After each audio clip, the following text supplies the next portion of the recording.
रे क्लासेस फिरोजाबाद में हमारा चैप्टर चल रहा था एटॉमिक स्ट्रक्चर। उसमें हम एनसीईआरटी के डिफिकल्ट और इंपॉर्टेंट क्वेश्चन कर रहे थे। उसी कैटेगरी में नेक्स्ट क्वेश्चन है, using the SPD notation describe the orbital with the following quantum numbers. वो कह रहा है एसपीडी नोटेशन का इस्तेमाल करते हुए उन ऑर्बिटल को बताओ जिनके ये क्वांटम नंबर है। कौन से? N1 L0, N3 L1, N4 L2, N4 L3।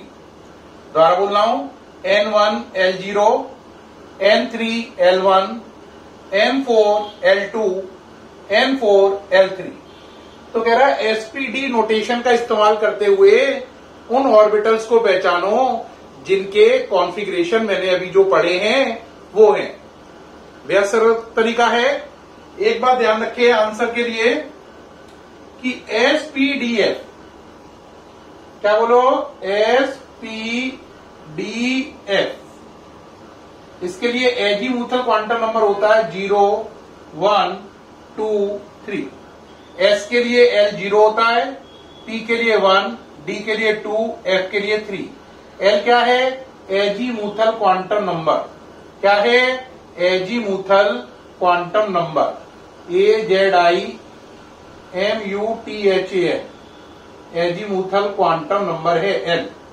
S के लिए इसकी वैल्यू 0, पी के लिए 1, डी के लिए 2 और एफ के लिए इसकी वैल्यू 3 होती है। अब चलो पहला केस, N1 L0। L0 का मतलब S, 1 यहां से आया और L0 होने से क्या आया? S। तो इसका आंसर हो गया पहले वाले का 1S, 1 और 0 होने से S। अब सेकंड वाले का आंसर खुद से बोलो बोलो। N3 तो 3, L1, L1 का मतलब P, तो 3P। सी वाले पे चलो, N4 तो 4 लिखा, L2, L2 का मतलब क्या हो गया? देखो बच्चों, L2 किसके लिए है? डी के लिए, तो ये हो गया 4D। अब लास्ट चलो, N4 तो 4 लिखा, L3 है, L3 किसका सिंबल है? 3 है वैल्यू F के लिए, L की वैल्यू 3 किसके लिए? F के लिए, तो ये सिंबल है 4F का। तो N1 L0 का मतलब 1s ऑर्बिटल, N3 L1 का मतलब 3p ऑर्बिटल, N4 L2 का मतलब 4D की बात हो रही है, N4 L3 का मतलब 4f ऑर्बिटल की बात हो रही है। उम्मीद है ये करना आपको सारा समझ में आ गया होगा और ये न्यूमेरिकल बिल्कुल क्लियर हो गया होगा। सामने से हट गया हूं, आप इसे नोट कर लें। पूरी बात समझ में आ गई। एसपीडीएफ के लिए एल की वैल्यू 0, 1, 2, 3 होती है। ओके है पूरा? उम्मीद है बच्चों ये न्यूमेरिकल आपको बहुत अच्छे से समझ में आया होगा। अब नेक्स्ट न्यूमेरिकल ले रहे हैं।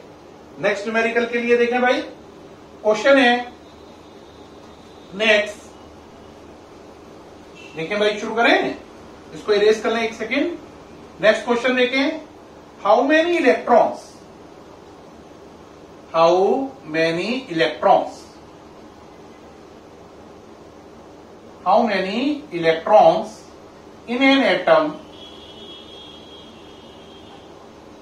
in an atom may have the following quantum number,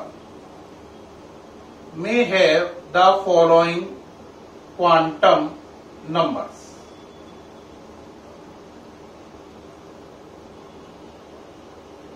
पहला ऑप्शन है N4 ms-1/2, दूसरा है N3 L0। क्वेश्चन आप पूरा पढ़ पा रहे हैं उम्मीद है।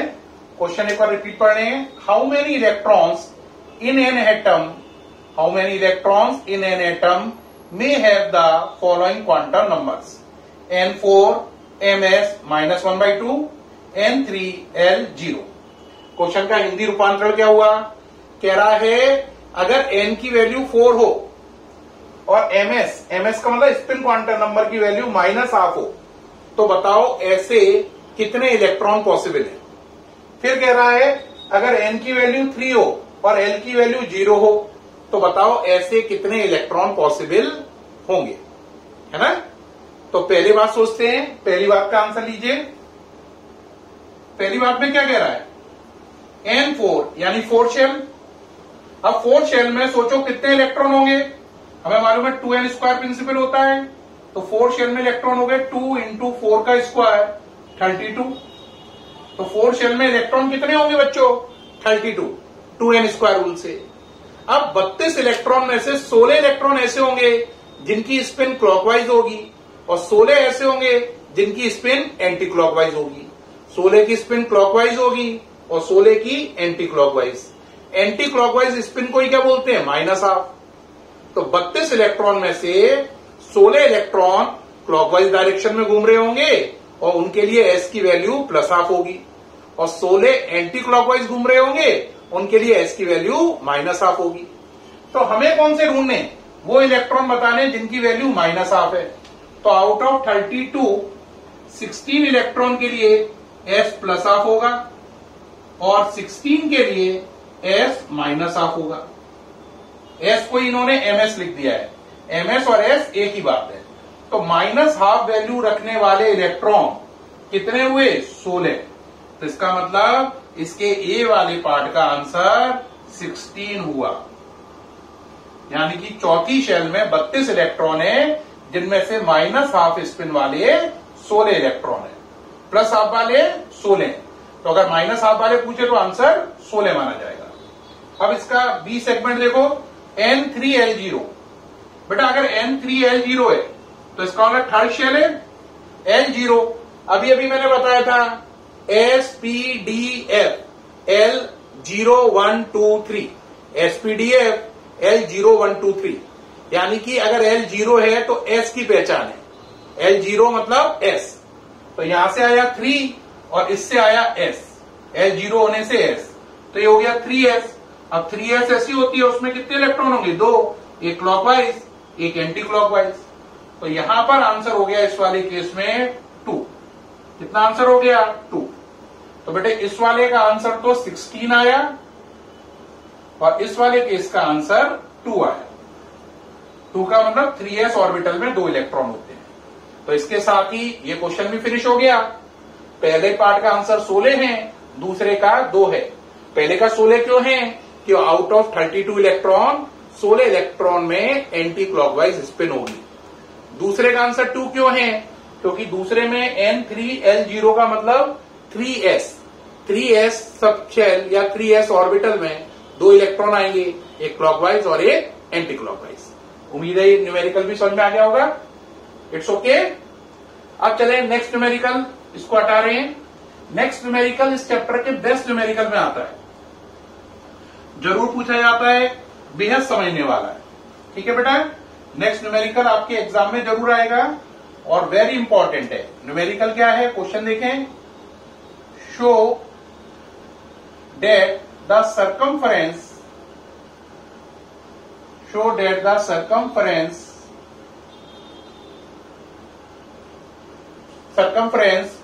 with electron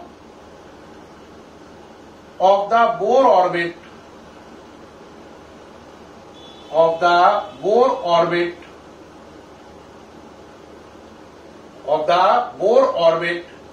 for the hydrogen atom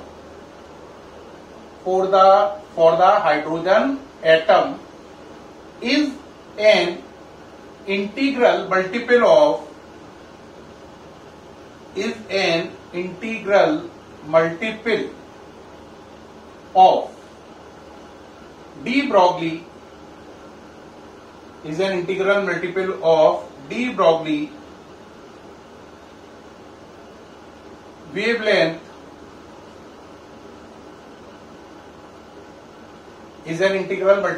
de Broglie wavelength associated with electron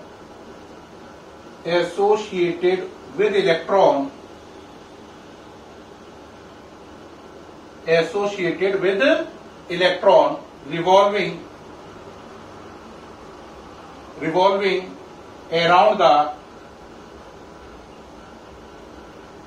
around the orbit.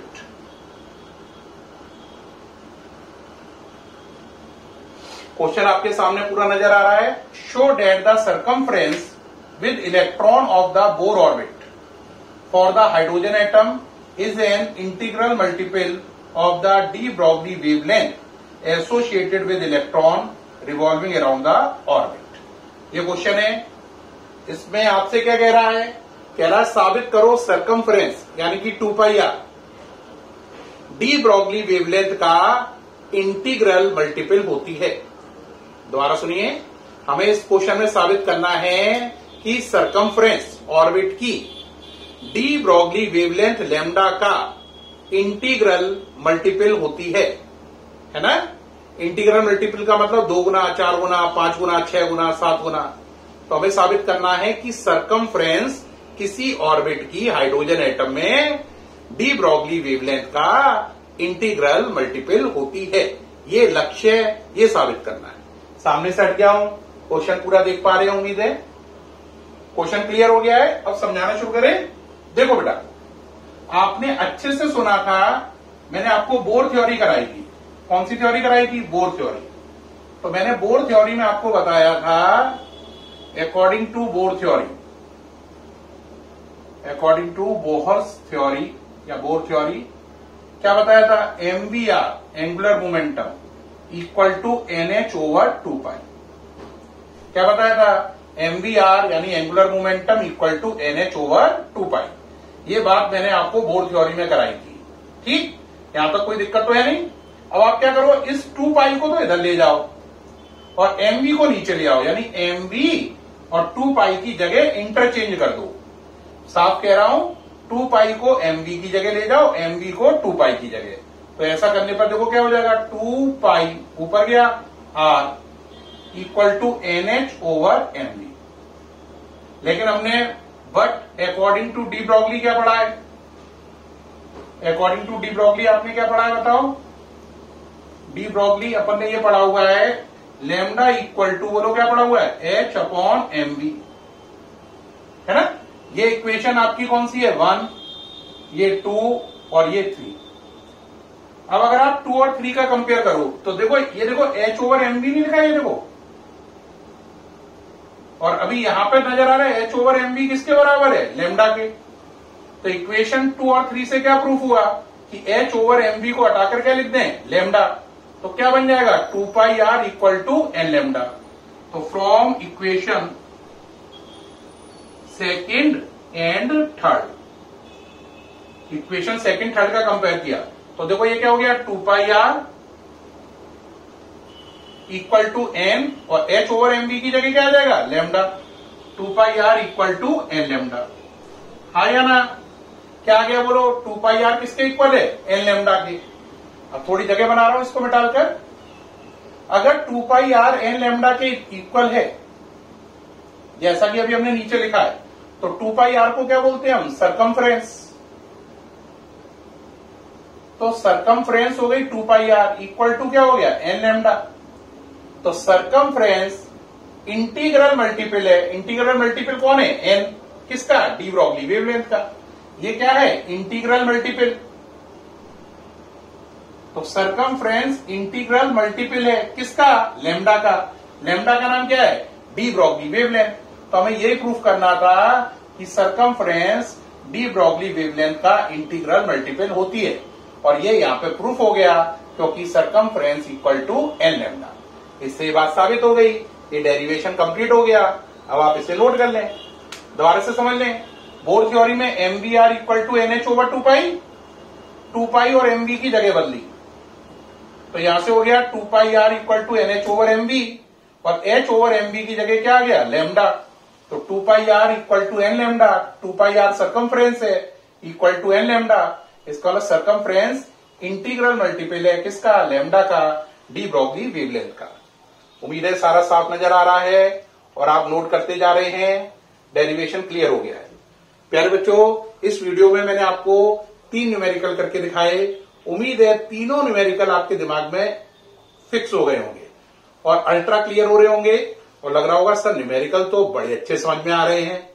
ठीक है, तो आगे से और मेहनत करनी है, न्यूमेरिकल से डरना नहीं है, अच्छे से सीखने की कोशिश करनी है। ठीक है प्यारे बच्चों, मुलाकात होगी फिर दोबारा।